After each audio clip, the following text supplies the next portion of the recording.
Loaded Sport. Does he sit second, man? No, I don't think he does. I think Kevin Keegan probably sits second. Oh God, what a scandal.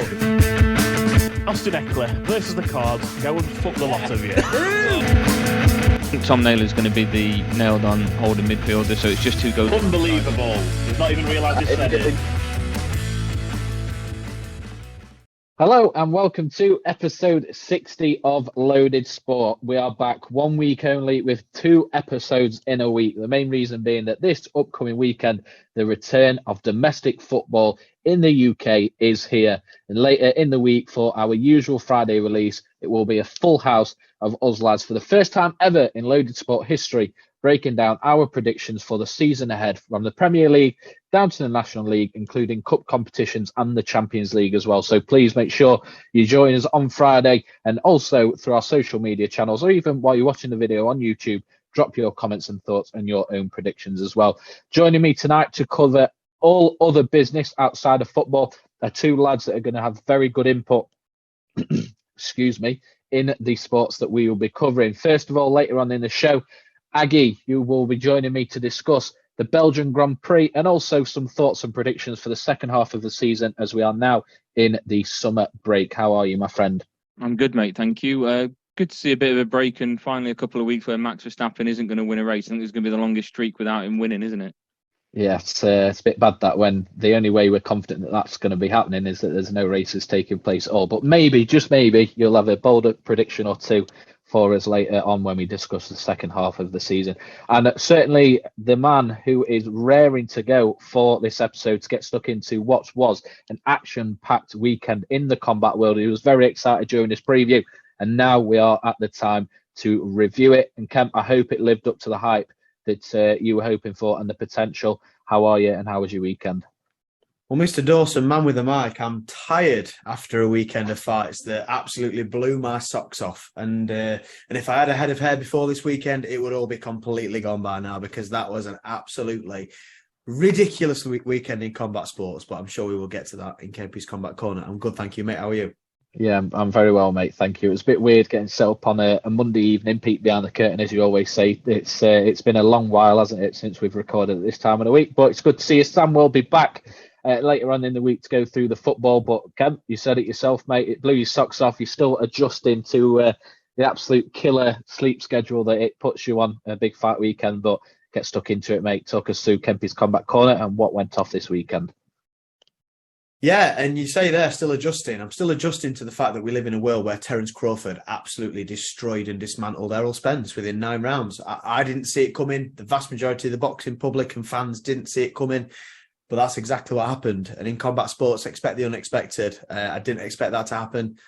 And it happened. I have rewatched the fight, so I wasn't imagining it at the time. It was a little bit difficult because you've got Errol Spence, Terence Crawford on one screen, and then Alex Pereira against Jan Blachowicz on another screen. So we just had to kind of make do. But to be fair, with how entertaining and exciting the boxing was, that was the one that the vast majority of combat sports fans will probably be drawn to. It started pretty well for Errol Spence, to be fair. They're coming into the fight. Terence Crawford was walked to the ring by Eminem, which was a nice little touch. Also from probably Detroit's other favourite son. But Terence Crawford and Errol Spence walked to the ring. It was very, very 50-50. I mean, we discussed this in the preview show that they'd called each other and set up the fight. You know, it was Spence Crawford, but then Crawford walked first, I think. Yeah, Crawford walked first, which is not something that you normally do. It was pretty much 50-50. There was no A side, there was no B side. It was really, really even and fantastic promotion. And they presented both fighters very, very evenly as well, which I'd like to see him do a little bit more in boxing.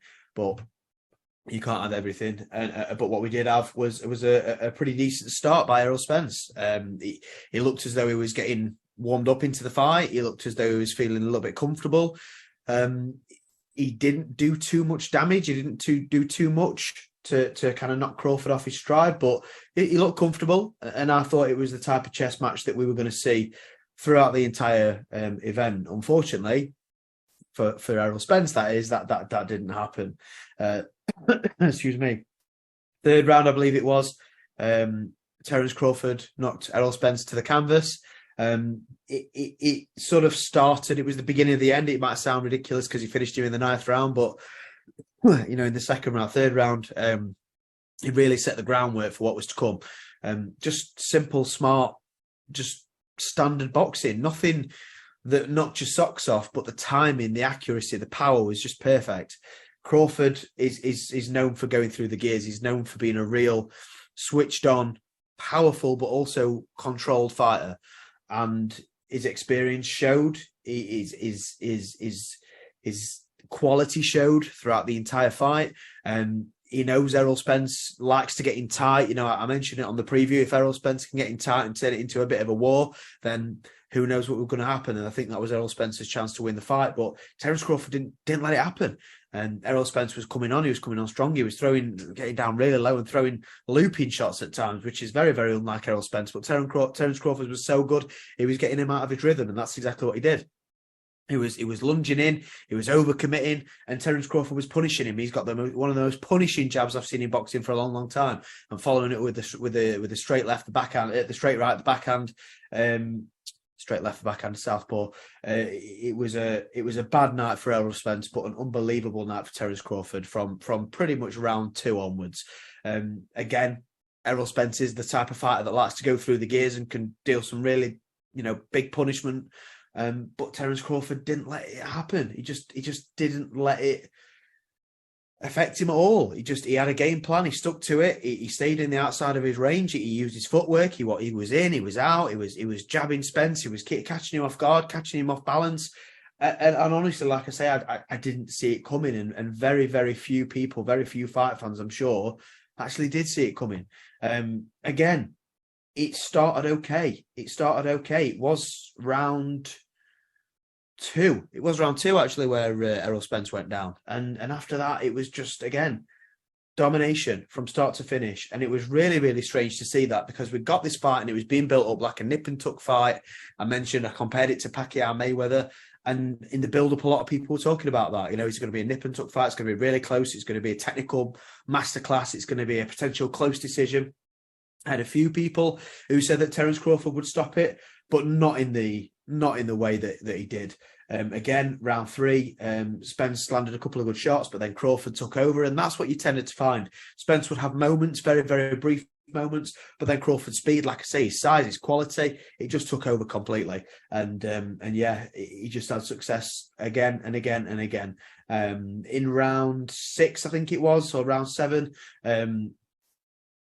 Crawford knocked Spence down again, dominating the fight once again. One thing you can say about Errol Spence is that he showed unbelievable heart in the fight, and not a lot of people expected him to still be there when he was. But unfortunately, round 9, Terence Crawford didn't get impatient. He didn't, overreach. He didn't try and panic and get him out of there as quick as he could. He stayed relaxed, stayed composed. He knew Errol Spence needed to chase the fight. Errol Spence went there to win. He didn't go there to lose a points decision. And he had to make adjustments, and he had to make sacrifices, and he had to go for it. You saw him, like I say, lunging in and doing very unlike Errol Spence things. And Terence Crawford punished him for it and finished the fight. And I think it was a very, very good stoppage and very well timed. So, who knows? Errol Spence, Terence Crawford, what an unbelievable fight it was. There is a rematch clause. There's not that many people that want to see it. I don't want to see it personally. Terence Crawford is talking about moving up to light middleweight, I suppose it would be, 154 pounds, I think it is. And he's going to, I suppose, maybe fight Jamel Charlo for the undisputed belts at that level. But, you look at Terence Crawford now, 3-weight world champion, undisputed champion in 2 different weight classes. And he has to go down there as one of the greatest welterweights of all time. Dawson, I know you probably didn't stay up and watch the fight. He's not as much of a maniac as I am when it comes to combat sports. But what a surprise that was to see that it really wasn't competitive at all. Yeah, and I've got a question for you off the back of what you've just said there. You mentioned the rematch clause that was in place, and that you had no interest in seeing that. And from what you can see, not a lot of other people do either. So just a very quick part A, and then I'll get into the main B. But is one of the reasons why you're not bothered about seeing that because of how the first fight went down? Yeah, 100%. Like, there were a lot of... So Errol Spence in the last couple of years, he had a really serious car crash, which I don't know if you've seen. No. He had a pretty serious injury, a detached retina as well, which is the injury that Michael Bisping had that ultimately led him to losing his eye. So, serious issues in the last couple of years. But, he's a boxer, he's a champion, and he wanted to come back and face the best fighters in the world, and Terence Crawford certainly is that. No excuses from Errol Spence after the fight as well. He came out and he said, listen, he was the better man. He beat me fair and square, and it is what it is. And, he couldn't really say anything different. But I just wonder whether the rounds, the weight, because he's always been very, very tight at the weight as Errol Spence. He's always struggled to make the weight. So I wonder whether the issues in the past couple of years, the weight and all these issues have kind of built up. And when he's fought somebody like Terence Crawford, they've really sort of come to the fore, really, because, like I say, don't want to see it again because it just wasn't competitive whatsoever. So what's the point? Okay, so point B then. Let's apply this to a team sport. Let's go football and NFL. They're sort of the two main sports that we're all into as a collective. Football, two top teams. You see them fight, or Champions League final, let's say, for example, or a World Cup final. On the day in that game, those two teams, or one of those teams, or one of the star players might not turn up, and it might not be the occasion or the kind of game that you hoped it could be or had the potential to be. But if that game comes around that time next year, it doesn't necessarily mean that you're not going to be excited, because those teams will prepare differently and everything like that. NFL Super Bowl matchup, two biggest teams in the league that year, really excited for that matchup, and it doesn't quite live up to the occasion again, because one team just isn't at the races, one team just totally outperforms that team, whatever it may be. But if that comes around the next season, you're still going to be excited because of the potential that it could deliver. Why do you think it's different in boxing, where in this last week and these last few months, everyone has been so excited about this fight because of the fighters involved, because we don't often see it in this day and age in boxing where two generational talents at a weight class face off? Why do you think that's now different just based off of one result, instead of that, if it does happen again, right, Spence could come in with a different mindset, it could go different, he's going to come with a different game plan, we could get the fight that we were expecting the first time around? Why do you think it's different for this? Because combat sports is different than that. Combat sports is different to those examples you've given. And I understand why you've given them, because they're probably sports that a lot of our listeners could probably relate to, rather than boxing, MMA, if you aren't combat sports fans. But very, very seldom, very rarely do we see a performance like that and then anything different come of it. The only thing I can really think of, and it's different because it's heavyweight and it's that sort of game-changing power, is when Tyson Fury beat Deontay Wilder in their second fight, and then the sport of arbitration ordered that third fight to happen. It happened, and Wilder put Fury on his arse a couple of times, but the difference is they're heavyweights, and one punch can change it all. I think if Terence Crawford would have stopped Errol Spence in the 9th round with an unbelievable shot from the gods, I think I'd be really interested in seeing it. I think it was nip and tuck, and really even up to that point, regardless of whether it was a TKO or points or whatever, if it was nip and tuck and if it was really close up to that point, and then Crawford just found a hell punch and put Spence out with it, then I'd be like, oh, wow, it was really close up until that point. I wonder what happens next time.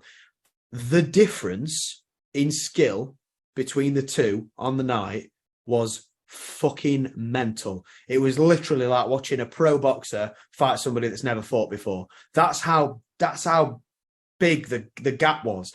Crawford did whatever the fuck he wanted. He could have ended that fight. He could have stopped that fight numerous times, but he stayed patient. He stayed disciplined. And Errol Spence didn't have a fucking clue. He did not know what to do with him. And that's, again, we boxing fans thought that this was going to be Terence Crawford's stiffest test and the most competitive fight in boxing in the game for years and years. And Crawford just absolutely beat the brakes off him from, like I say, round 2 onwards. So the reason that it's not compelling, the reason that it's different to the NFL, is because if, let's say, the Giants and the Patriots are in a Super Bowl and then the Patriots win and they batter the Giants, but then in 2 years' time, they both get there again and everybody's excited because it's like, oh, can the Giants get redemption? The problem is that boxing's a very different sport in the sense that fights are made instead of mandated. Does that make sense? If the Giants win the NFC and the Patriots win the AFC, they have to face each other. They can't decide on whether to face each other or not. If Crawford and Spence have a rematch, in my opinion, it doesn't sell very well. Not many people pay a lot of money to go and see it. And boxing is the fight business. That's what it is. It's the fight business. And if they put that fight on again, it wouldn't have the same build. It wouldn't have the same buzz. And ultimately, it wouldn't make the same money because we've already seen that Terence Crawford is just a cut above, mate. That's fair. That's fair. I just wondered, again, not being as into the sport as you, it's just, I suppose it's quite surprising in the space of, I mean, 4 days since we recorded the episode 59. That all that excitement is now kind of, I'm not really interested in seeing it again. So, like I say, more than likely down to the result. But yeah, as long as it lives That's a up fight to the business, occasion, and it depends. It's fight on fight. I'm going to talk about UFC 291 in a second, and it was Gaethje versus Poirier in the main event, and again, we'll talk about that. But those two guys, they could fight each other 10 times. They'd probably have a different winner every time, and every single time it'd be entertaining. They're really, really close. They're like a clone of each other in a way. They're so close in terms of skill set, but that's why it's compelling, because we don't, who's going to win this time? Who's going to win that time? Crawford and Spence announce a rematch tomorrow. I can't see one person who's ever watched boxing would watch that fight and think there's going to be a different result. Not one. So that's the reason, mate. And I understand why you say what you say, but it's just, if you watch the fight and you see the difference in skill, it's absolutely evident. I touched on it there for a second. UFC 291 was the other big event on the weekend. It happened simultaneously with Crawford and Errol Spence, so it was quite difficult, like I said earlier, to keep your eye on events unfolding at Salt Lake City, but we managed it. And what a card it was, top to bottom. It was disappointing that Stephen Wonderboy Thompson and Michel Pereira's fight fell out. Pereira missed weight and Wonderboy wouldn't accept the fight, with Pereira weighing 173 when the weight limit was 171.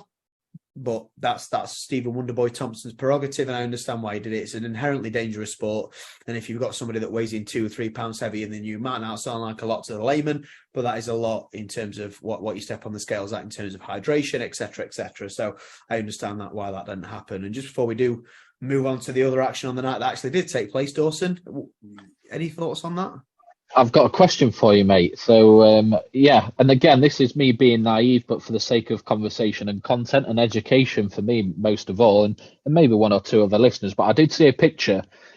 I want to say Pereira, and I might be completely wrong with that, but it was basically a picture of him at the weigh-in, and then like the next day where he put on about 22 pounds, I think it was.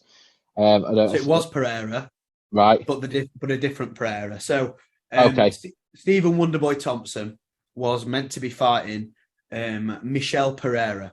Both really interesting strikers, got really unorthodox ways of striking, and there's no ground game in that at all. Might as well be having a kickboxing match.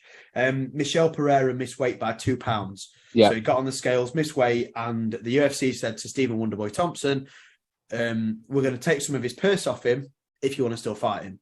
So he gets 30% of his purse knocked off and given to you because he missed weight, but the fight's still there. And Wonderboy said, nope, not doing it, not risking it, whatever it might be. The Pereira you're talking about is Alex Poatan Pereira, who fought in the co-main event, former middleweight champion of the world, moving up to light heavyweight to fight against Jan Blachowicz. Okay, so I can still use that as a point, so that's fine. So he's put on like 22 pounds in between the weigh-in and the fight, and you said there that fighters don't want to take on or are worried about that extra weight, and that's probably the reason why he turned the fight down. But if fighters are putting on that amount of weight in between the weigh-in and the fight, why does it matter if when they get in the cage they're not the weight that they are at the weigh-in anyway? Yeah, I mean, I'm surmising as to why Wonderboy didn't take the fight. I'm not 100% sure on why Stephen Thompson Wonderboy didn't take the fight, but again, I'm surmising that is the reason. It matters because it's about rehydration. So, as you mentioned there, Alex Pereira cut down to 205, and then I think got into the cage at about 230 something or 228 or something like that, around 230 pounds. So put a lot of weight back on when he got into the cage. And again, you say, oh, well, they weigh so much after they've weighed in anyway. What's the point? What's the difference? The difference is that Alex Pereira will have had to rehydrate back up to that weight. He had to get on the scales at 186 or lower, 206 or lower. That's what he did. And he had to do that. And then after that, rehydrated back up to the weight. Jan Blachowicz also did that, got down to 206, and then will have rehydrated after the weigh-in. So the difference is that they were compromised in that sense, and weight cutting's a completely different issue and topic, and one that, to be quite honest, if it was up to me, there would be no weight cuts, it wouldn't exist. But that's the sport that we live in boxing and MMA and in combat sports in general. But then you look at the, again, aftermath of that. They both were down at the same weight. They both made the weight. They both stepped on the scales, and then they rehydrated back up. Differences with Michel Pereira, because he didn't make weight, and quite honestly, when he was stood on the scales, didn't look like he'd made that much of a concerted effort to make weight or cut those last 2 or 3 pounds, which are massive when you are cutting weight. It's different because the rehydration won't have been as brutal. The weight cut won't have been as brutal on his body. He'll have been fresher going into the cage. He'll have had more energy. He'll have had more durability. So those are the reasons that Wonderboy may have potentially turned the fight down. But you know what? I've not heard any interviews or anything from Wonderboy after, so I can't be too sure as to why that happened. But again, I'm just surmising. I appreciate the insight, mate. Thank you. No worries. So the card opened with a fight that was a little bit strange for a few reasons, and it's Kevin Holland versus Michael Chiesa. So Michael Chiesa's most famous for, I think he won the Ultimate Fighter at lightweight, had a few fights at lightweight, did okay, lost against Kevin Lee, a fighter who retired, I think, fairly recently, or left the UFC fairly recently, after the don't talk about my mom at the press conference shit that was a little bit embarrassing, a little bit forced Conor McGregor drama, if that makes sense. And he fought against somebody that doesn't need that false, forced drama in Kevin Holland, or Big Mouth, as Dana White calls him, came off of Dana White's Contender Series, I believe, and they were fighting in the welterweight opener of the card. Two fighters that, if they do get to the pinnacle and the summit of the welterweight division, are probably a little bit limited, and the chances are they're probably more like gatekeepers to that division more than anything else. But again, really entertaining fighters. Kevin Holland's always entertaining when he fights and when he talks, and Michael Chiesa, again, a very, very capable fighter himself, coming off a 2-year layoff as well. So it would be interesting to see him back in the cage, and certainly was, with Kevin Holland defeating Michael Chiesa in the very first round, basically by Darce choke. I know it says online Bravo choke, but it was essentially a Darce, something that Michael Chiesa has been caught with many, many times in his career, and actually before the fight said, I don't want to get caught with a Darce choke, and he actually did. So spoke that one into existence, Michael. But a really good win for Kevin. Hopefully this moves him into kind of the upper echelons of the division, maybe top 10. But we'll have to see. I mean, Kevin Holland's wrestling base is quite poor. I know he has been working on it in the past few months, but yeah, he's come unstuck against wrestlers before. And Hamzat Shemaev, to give you a perfect example, and probably would again. So Kevin Holland, really good win to get himself back on the hype train. He's 30 years old. He's got plenty of time left in the tank. So we're going to see how that one goes, and hopefully Kevin Holland, like I say, with the personality that he is, can get himself back up to the upper echelon, or get himself to the upper echelon, to the welterweight division. The next fight was a little bit difficult to watch, in all honesty. It was Bobby Green against Tony Ferguson. Tony Ferguson, the former interim lightweight champion of the world, former 11-fight win streak, former foil to Khabib Nurmagomedov in his prime, or so we all thought, was defeated in the last 6 seconds of the very final round by Mean Bobby Green. I don't know if that's his nickname, but it was mean to me on the night. Tony Ferguson, something of a legend. It is one of them where I can imagine it's similar to probably Muhammad Ali, not in terms of quality, but in terms of you should have retired 6 fights ago. And Tony Ferguson lives to fight another day, but how long he will live to fight another day is something that worries MMA fans all over the world. Certified legend, an absolutely unbelievable fighter, El Kukui, Tony Ferguson, a legend in the UFC, and I'm sure he'll go into the UFC Hall of Fame. But it is now getting to the point where I think that was his 6th or 7th defeat on the spin. A submission, he went out cold. Tony Ferguson never taps. It was an arm triangle last 6 seconds of the fight. Bobby Green's really not known for his submission expertise and his specialist, more known as a stand-up fighter, and managed to submit Tony Ferguson, which tells you where, the submission expert that Tony Ferguson was back in the day. It sort of tells you where he is in his career now. Again, 4 minutes and 54 seconds of the final round.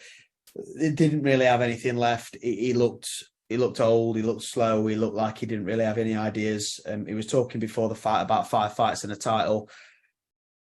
I'm not quite sure what he's talking about there. Maybe he's talking about 5 defeats in the UFC and then maybe a title fight in, bare knuckle boxing or something like that. But for me, I'm a combat sports fan. I'm a UFC fan. I'm a fan of legacy, and I'm a fan of the legendary fighters.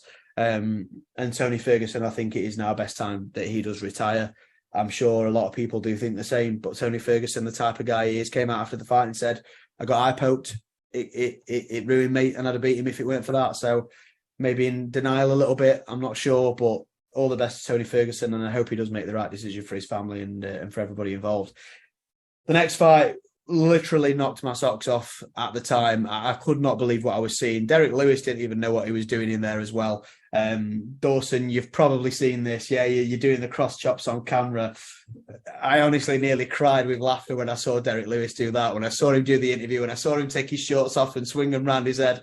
That guy's a fucking maverick and an absolute legend of the game.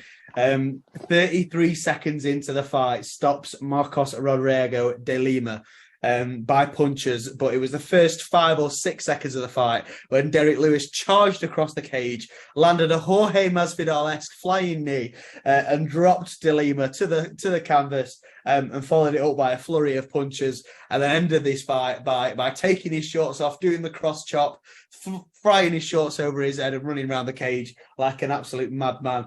And then after, with his interview with Joe Rogan, saying, "I just thought I'd throw some shit," and it worked. So didn't plan it. Probably Ronda Rousey was watching. Yeah, maybe. Where's Ronda Rousey's fine ass at? But yeah, no, he surprised us all with that one, and I think he surprised himself. Did you see the interview before the fight? Did you see the interview in the press? I don't think it was directly before the fight, but in the weekend, someone said that they'd spoke to Ronda Rousey, and he was like, "Oh, was she asking about me?" Like proper genuine and innocent as well. He was like, "Oh, was she asking about me?" And they were like, "No." And he was like, "Oh, it's okay." Derek Lewis is a fucking treasure. Yeah, crazy. Like his interviews after the fight are legendary. Derek, why'd you take your shorts off? My balls was hot. He had another fantastic one this weekend as well. My dick head got sweaty or something like that. Derek Lewis is an absolute legend of the game. And 6 seconds in, I couldn't believe what I was seeing. Nobody could believe what they were seeing. I don't think Derek Lewis could believe what he was seeing. Landed a head kick. And in Derek Lewis's own words, I just thought I'd throw some shit and see if it landed. And shit, it did. So that gives you an idea as to the mindset going into the fight. But Derek Lewis, an absolute national treasure and a hero. And if he could win the UFC Heavyweight Championship belt before the end of his career, I'm sure it would be legendary, although very far-fetched. But Derek Lewis gets himself back in the win column. I believe he is now the record holder for most knockouts in UFC history. And I'm sure he will go down, like Tony Ferguson before him, in the UFC Hall of Fame. But right now, as he says, he's going to bust some guts at home in his wife. So, well done, Derek Lewis. And I'm quoting you directly there, so you can't sue me. Light heavyweight next. As I say, Dawson, as I mentioned earlier, Alex Pereira defeating the former champion Jan Blachowicz by split decision. And this was a close split decision. Jan Blachowicz should have done more. It's as simple as that. Alex Pereira is a former world champion in kickboxing, has knocked out Israel Adesanya twice and beat him on points once in kickboxing and MMA. Adesanya's usually considered the best striker in mixed martial arts. And like I say, Alex Pereira has knocked him out numerous times. So you can sort of see where the quality level is there in terms of his striking. But wow, Jan Blachowicz had him down, took his back, controlled him for 4 minutes in the first round. Everybody and their mum was singing and screaming, "Jan, you've got to finish him. He's got no submission defense. He's got no takedown defense. He's literally a striker. You're on his back. How are you not finishing him?" And he didn't finish him, and he paid the price. It got to the end of the round. Alex Pereira kept it on the feet mostly from there, landed some clean strikes. Jan landed some clean strikes as well, but it was extremely, extremely close. It wasn't the most interesting and entertaining of fights, but again, Alex Pereira did get his hand raised, did get the win, and I think he'll be going on to fight for the 205 title, probably against Yuri Prohaska next, which is going to be a very, very interesting fight. And I can tell you for free, if Yuri Prohaska gets you in that same position, you're not surviving it. So Alex Pereira's definitely got to do some homework before he goes into that next fight. But Yuri is also the type of guy that says, former kickboxing world champion, let's keep it on the feet. So who knows what's going to happen in that next fight, but we will be there for it. As always, the main event. Dawson, I'm going to bring you in here. I imagine you've seen the finish. I don't know if you have. You've not got your headphones on, so it's fine. You're not listening to me. It's all good. Adam, you've definitely not seen the finish, so I'm not going to come to you, mate. But there you go. Dawson's got his headphone back on now. He's going to listen to while I'm talking to him. Dawson, Justin Gaethje versus Dustin Poirier. Tell me you saw the finish. Tell me you saw the finish. I saw the finish, yes. Wow. Salt Lake City 1 year ago. What happened? Can you remember? One year ago? Justin Gaethje's teammate, Kamaru Usman, got head kicked in Salt Lake City in the main event to lose the title. Now Justin Gaethje, Kamaru Usman's teammate, head kicks somebody to win a title, albeit a symbolic title, a BMF title, but wins a title nonetheless. And it lived up to billing. Justin Gaethje versus Dustin Poirier. I say it all the time. Donkeys, they are both the most lovable donkeys in the world. You see them at Blackpool Beach and they just make you smile. They absolutely went to war from the first minute, and we all loved it, as we always do. Don't think I've ever seen Justin Gaethje throw a head kick. Don't think I ever will again. For some reason, 1 minute in the second round, he decided to throw a fake right hand and a head kick behind it, just like Leon Edwards did to Kamaru Usman to win the belt a year ago in the exact same arena, in the exact same main event. And it was the same result. Dustin Poirier was on his back. He was knocked out cold. He was done. Justin Gaethje did more damage to Dustin Poirier in that head kick than Dustin Poirier's hot sauce did to my ass, because we had some Dustin Poirier hot sauce with our Domino's pizza the other night. So, unbelievable. Justin Gaethje is the new BMF championship title holder. Goes on to potentially fight the winner of Islam Makhachev versus Charles Oliveira for the 155 title, and maybe avenging that defeat against Islam Makhachev's longtime teammate Khabib Nurmagomedov to win the undisputed title. Dawson, what are your thoughts on this BMF symbolic belt? I don't know if you know too much about it. The Rock brought it out with him to the Jorge Masvidal-Nate Diaz fight, if you remember. Yeah. But then Jorge Masvidal pretty much lost every other fight he had in the UFC after that fight, and he didn't lose the belt. It's a symbolic thing. It happens once between two fighters. And then if that fighter loses, it almost seems as though he sticks with him until he retires, sort of thing. And then they'll probably bring it out again. So it's a symbolic belt more than anything. It's a gesture. It's not something to be defended. It's not something that your career will be sort of legacied on. You can't call him a former world champion. Do you think there's a place for that sort of thing in combat sports in general? Or do you think it's a bit of a gimmick that fight actually didn't need? I think it's a little bit of both, to be honest, because when you were talking then, I was literally thinking it's a bit of a gimmick, but I wouldn't say that's necessarily in a negative way. I think because it's respected by the fighters, I think that gives it credit. I think because Gaethje and Poirier had such respect for each other, you know, the post-match interviews in the press sort of conference were fantastic, and I think that gives it credence and yeah, it gives it credit that sometimes you wouldn't get with that kind of belt, because it's not a recognised UFC belt. So I definitely think it's got its place. It doesn't take over. I think, look, that fight was in the main event and it was a great fight to watch with a memorable finish. So they clearly put everything into wanting that belt and winning the fight. So if the fighters are buying into it and they're giving it credit and the respect, you know, I think as fans, you've got to do the same, really, because it's not like they've just got absolute joke fighters fighting for it, or it's, you know, it's idiots that wouldn't normally get a place on the card of fighting for it. And the only reason the belt's there is to get people that wouldn't normally get on the card a spot on the card. So yeah, it is a bit of a gimmick, of course it is. You can't argue that, but I certainly wouldn't.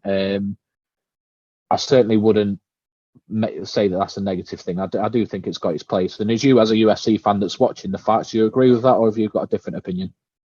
The fight didn't need it. The fight sells itself anyway. It's a symbolic gesture. It's a recognition, I think, of you two guys. Leave it all out there every single time you fight. You go for it. You're probably not the best technical fighters in the world, but my God, you know, you're unbelievable. My point on it is you don't see GSP or Khabib fighting for a BMF belt. I think the upper echelons and the best of the best are too technical to get into those type of wars, if that makes sense. They're too, you know, smart to be recognised as the BMF, essentially, because, you know, a BMF is a bad motherfucker. Somebody gets hit, weathers the storm. Stand and swing. Yeah, and then finishes somebody, you know, stand and bang, exactly that. But yeah, it's symbolic. It has its place. I understand it. Congratulations to Justin Gaethje. I'm sure it's going to look good on his wall. But yeah, the fight didn't need it, and it wouldn't really bother me that much if it wasn't there. But it is, and it's a little quirk that you could add to the UFC instead of just sort of the standard titles across all the divisions. But you're talking about bad motherfuckers. Let's transition from an unbelievable weekend of fights to Adam Marsden. Sorry, I had to get it in there quick before it went too long. Bad hair, motherfuckers. Coming from me. Yeah, it was a fantastic weekend of fights. Can you have bad hair if you have no hair? Well, that's why Adam's bad hair, motherfucker, and I'm not. But coming from me, anything about hair is an insult, right? surely. I think you look well, mate, to be fair. So carry on. There you go then. But yeah, again, an unbelievable weekend of fights. We saw the upper echelons of boxing and Terence Crawford really stand out from the crowd as the pound-for-pound #1 fighter in the world, in my opinion. A fantastically entertaining UFC card, which we didn't expect anything less, with Derek Lewis, Justin Gaethje, Dustin Poirier, Bobby Green and Tony Ferguson, Kevin Holland and Michael Chiesa. It was stacked from top to bottom, and we really, really enjoyed it. We now move on to another BMF, another bad motherfucker who actually fought Jorge Masvidal for the first BMF title back in 2019. Nate Diaz takes on Jake Paul this weekend in a crossover boxing match, I believe. I must admit, I've not done that much research and prior knowledge into it, but I think it's worth a mention. Again, this YouTuber boxing, this kind of thing has taken over and sort of landed in the mainstream over the past few years.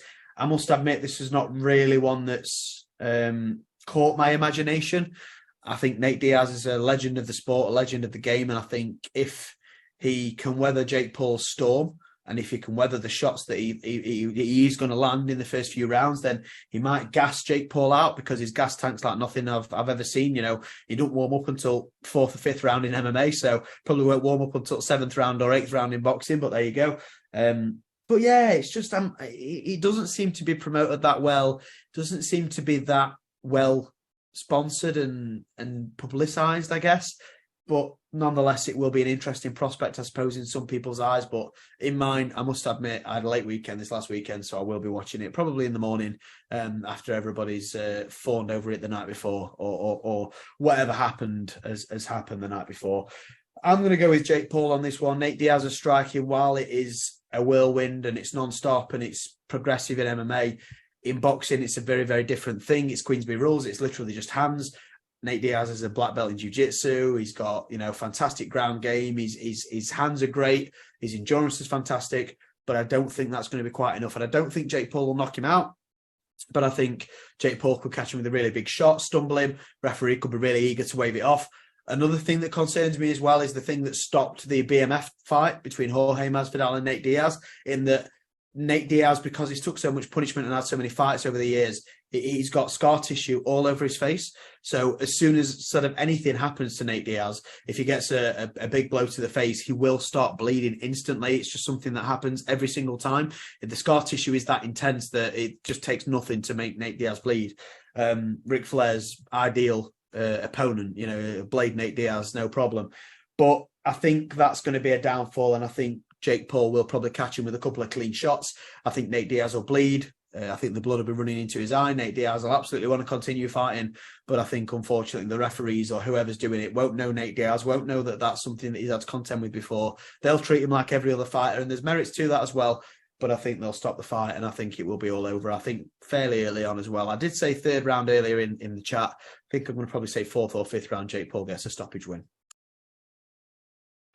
Interesting. And I'll be honest, I know we briefly spoke on the fight when it very first was announced, and I took it as Nate Diaz is going to win in a similar fashion to what Tommy Fury beat Jake Paul with. He is the experienced fighter, he is the full-time fighter. But today, in our work teams chat, someone asked what they thought the outcome would be, and I asked in the chat a couple of you lads as well, and everyone said Jake Paul. I said Diaz on points, but yeah, it's quite surprising that I know, of course, Diaz's background is MMA and not straight up boxing, but yeah, I'm quite surprised to hear that literally everyone that I've spoken to about it today is backing Jake Paul. But is it a fight that I want to say excited for, because for lack of a better word at this point, sure that you'll not be as excited, but I suppose intrigued. Are you intrigued by this fight? Are you excited by this fight? Like you said, you're going to watch it after the fact, but where do you sort of stand on what a kind of fight this could give to you? Or is it a bit like the zoo and it's just caged animals and you're watching it? It's a car crash. It's a car crash. I'm watching it. I don't really want to watch it. I don't really want to see it. I've no interest in seeing it. I won't pay for it. Peek behind the curtain there. Don't be listening to me, whoever you are doing the pay-per-view. But I absolutely would never stream anything in my life. I always pay for every pay-per-view I watch. I want to watch it because I want to see the carnage. I want to see what happens, but actually, am I interested really? Am I going to get any gratification no matter what happens? If Nate Diaz wins, it'll be quite funny. If Nate Diaz takes him to the floor and puts him in a rear naked choke. Now we're talking. There's a reaction.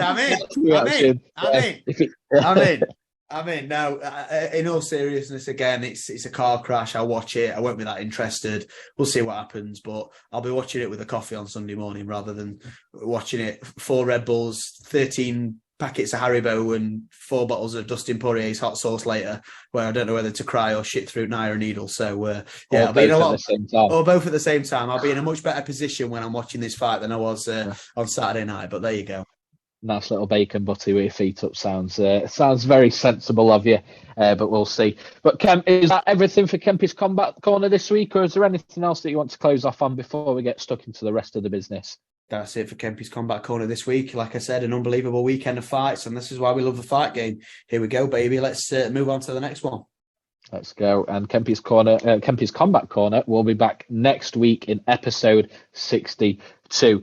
Just a very quick note, I'm not going to get into it and sort of open up for discussion, but the Ashes has finished. It was still ongoing at the time of starting recording, but England got that final wicket and won the 5th test by 49 runs, meaning the series ended 2-2.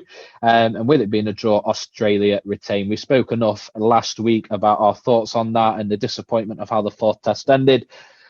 You've got to assume that England were going to go on to win that test based on where it was at the time, and England win that. Stuart Broad getting the last wicket in his last ever cricket game. He announced a couple of days ago, at the end of, I think it was the end of day 3, that he was to retire from the game of cricket after this series. So as great as a moment that was, that he got that final wicket in his last game, as great as of a reaction from the crowd that it was when he took that wicket, for me, if that 4th test had ended and England had got that win, and then England have won this 5th test in the exact same fashion with Broad taking that final wicket, it genuinely would have gone down as not only an all-timer moment in cricket, but an all-timer moment in sport. And unfortunately, we've had that taken away from us. But credit to Stuart Broad, what a career.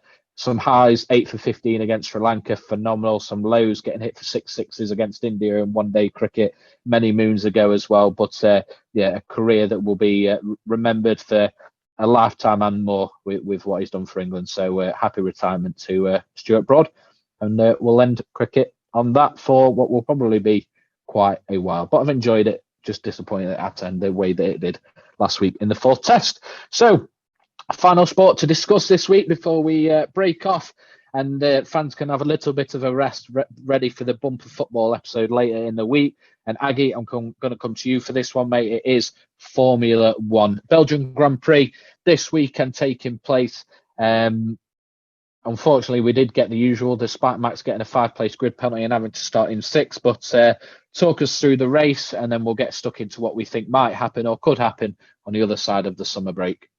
Yeah, he was pretty much cruising again, wasn't he? He started a little bit further down than what everyone expected due to his penalty. But again, it took him, 22 laps to get himself back into 1st place. And he even won the race ahead of his teammate by nearly half a minute. So another dominant performance from Max Verstappen. Red Bull did get a 1-2 in the race. Checo finishing in 2nd place means it is 12 out of 12 for Red Bull. Throughout the season, they are now 13 in a row if you take it on to what happened last season as well. So it's just dominance from Red Bull once again. It was nice to see different names appear up quite high, including Charles Leclerc, who got 3rd place and took the bottom step of the podium. He's not been there for quite a while, so it's good to see a bit of a revamp from Ferrari working in their favour. What didn't happen is Carlos Sainz on the first corner taking out Oscar Piastri. An excellent performance in qualifying, matched in the sprint race by Piastri. Of course, McLaren, since they've had them upgrades, has been a completely different entity. And on the first corner, he got pushed into the wall by Sainz, and it caused him out of the race immediately. Sainz later on, I think it was about 23 laps he managed before that damage that he'd sustained from that crash meant that he had to retire from the race as well. So only one Ferrari and only one McLaren managed to finish the race. Lando Norris did finish in 7th place for the McLaren, so a bit of a step back from what they've had so far since the upgrades came into effect. But we've got the summer break. We've got multiple teams now looking at their cars. Mercedes, Ferrari, we expect them to come back with much better cars than what they've left with. But even with Leclerc in 3rd and Hamilton in 4th, think George Russell went on to a one-stop strategy and finished in 6th place as well. So the Mercedes are starting to show what they're about again. It's just at the moment, nobody can compete with that car that Max Verstappen's got. And I heard loads of different comments about what happened on the radio. He was making comments towards his own engineer over what strategy, when he should push, when he shouldn't, when he should try and get the fastest lap. And that's been happening for a couple of weeks now. But the guy's confident, he's calm, he knows what he can do with that car. And his performances have just been out of this world. And he's been making that clear to his engineer as well, that he's comfortable in that car and he knows when he can push. And the engineers have been trying to get him to ease off a little bit, because one little incident in most of these tracks, Belgium is one of those, especially in Eau Rouge. We spoke about that last week.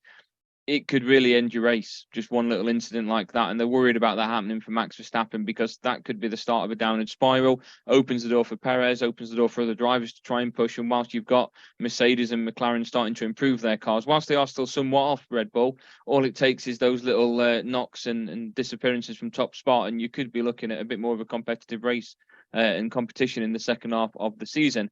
But yes, the next race is the 25th of August in the Netherlands. It is race 13 of the season. It is 4 weeks away, which means we've got a nice little break to prepare ourselves for Max Verstappen winning races. Max Verstappen winning race again. The race in the Netherlands will take place on Sunday, the 27th of August. It's a 2 p.m. race time. Aggie will be in London that day at Wembley Stadium. Me and Kemp will be at a bar somewhere, as Sheffield United versus Manchester City will be kicking off on Sunday, the 27th of August at 2 p.m. So we'll be watching that. Maybe you'll watch it on your phone somewhere. Maybe you'll come and join us for a pint and watch the game with us. Who knows? But yeah, like you say, 4-week break now. Netherlands, Italy, and Singapore are the first 3 races off the back of the summer break. One thing I did see at the start of the season, when the news first came out about Red Bull sort of breaching the new rules, financial rules that had come in, and people were saying, it's not affecting them, the punishment's not strong enough because they're still dominating, all those kind of things. And I saw someone that went quite in depth, but basically the top line is that we'll not really see the punishment until the second half of the season. Why that was, I can't remember. Like I said, it was a few months ago now. But do you think, I know you joked there about 4 weeks until we start seeing Max winning, but the advances that McLaren have made, Mercedes have certainly been better over the last couple of weeks. Fernando seemed to have a bit of a better performance this weekend after dropping off from his early season form. Could we see a bit more of a competitive second half of the season if that report is true, that we'll see the effects of that punishment come into effect after the summer, and with other teams around them improving over the last few weeks? Is there things to be excited in the second half of the season as an F1 fan? Or is this season, look, Max is going to win, Red Bull are going to win the Constructors, but in terms of individual races, is there hope that we could have a more competitive second half of the season? I don't think there's going to be hope that it's going to be that competitive in the second half of the season. I think it's, in my mind, a foregone conclusion that Max is going to win this. Just to put it into perspective, I'm just looking at the standings now. He's on 314 points. Second place is Perez on 189.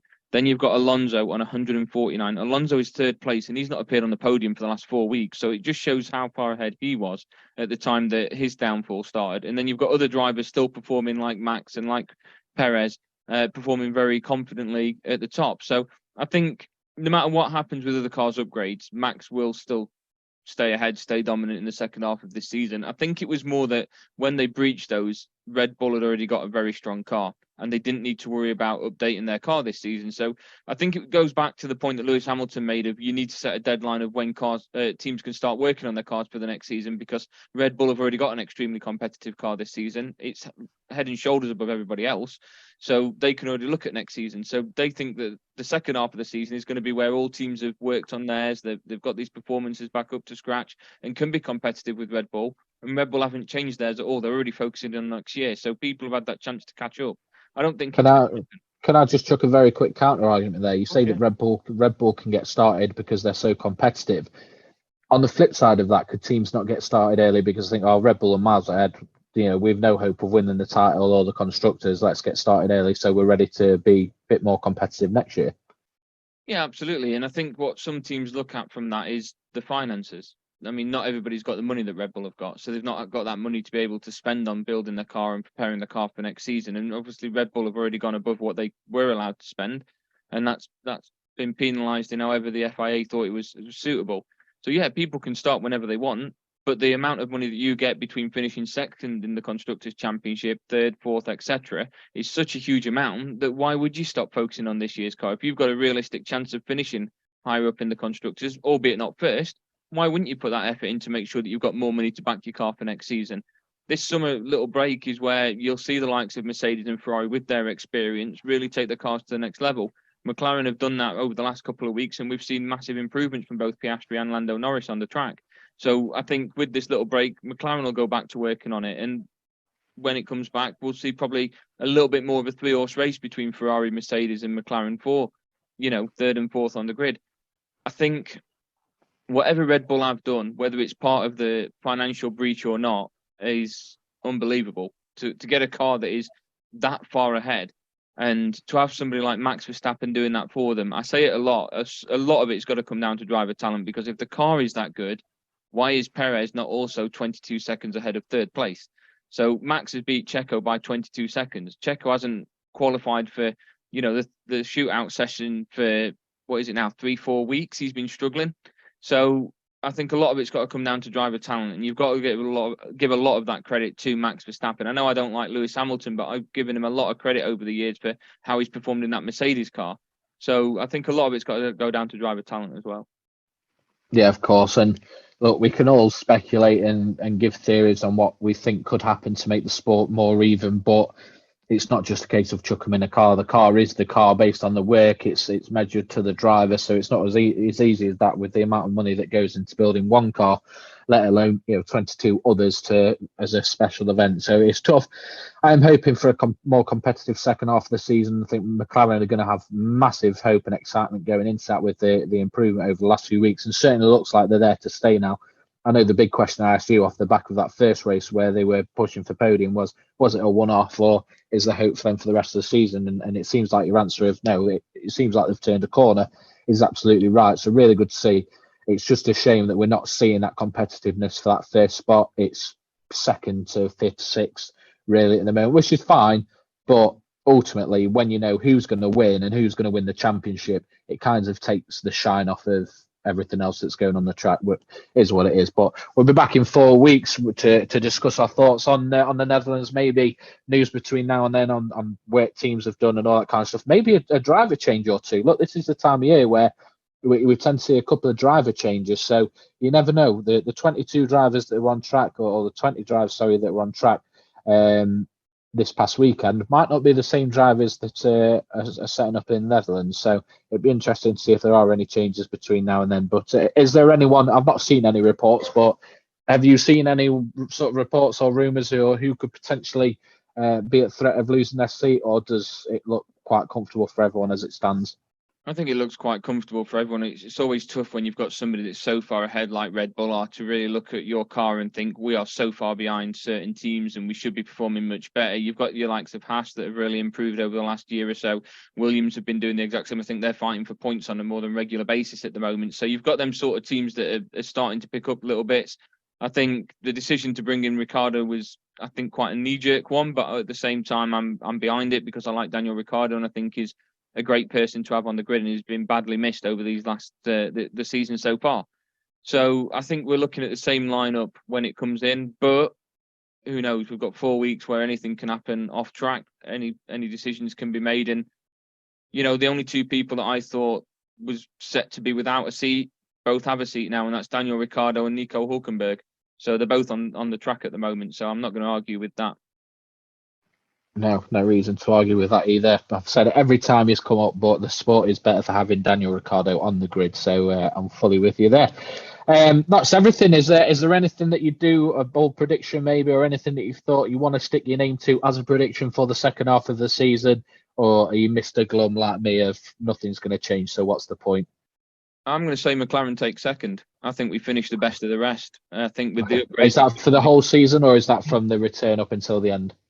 Yeah, from the entire season, I think we finished second overall. I think Red Bull are too far ahead, but why not? With the upgrades that we've made, we've started to close that gap on Mercedes and Aston Martin. I think we could finish second.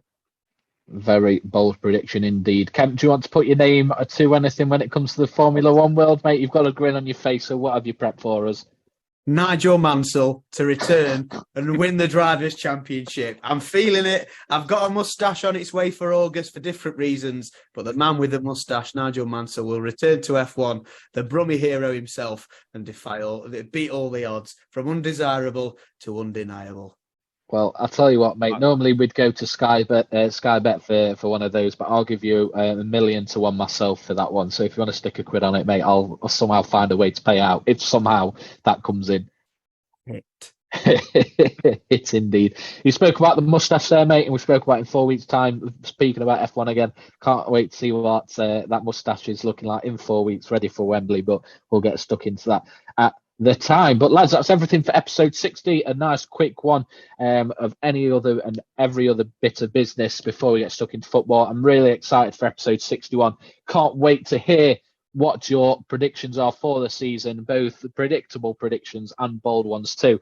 And Kemp, I'm really looking forward to hearing what that little bold prediction for Manchester United you've got planned. But if you want to hear what that is, tune in to episode 61, which will be out on the usual day of Friday. And until then, good speaking to you, lads. Have a good week.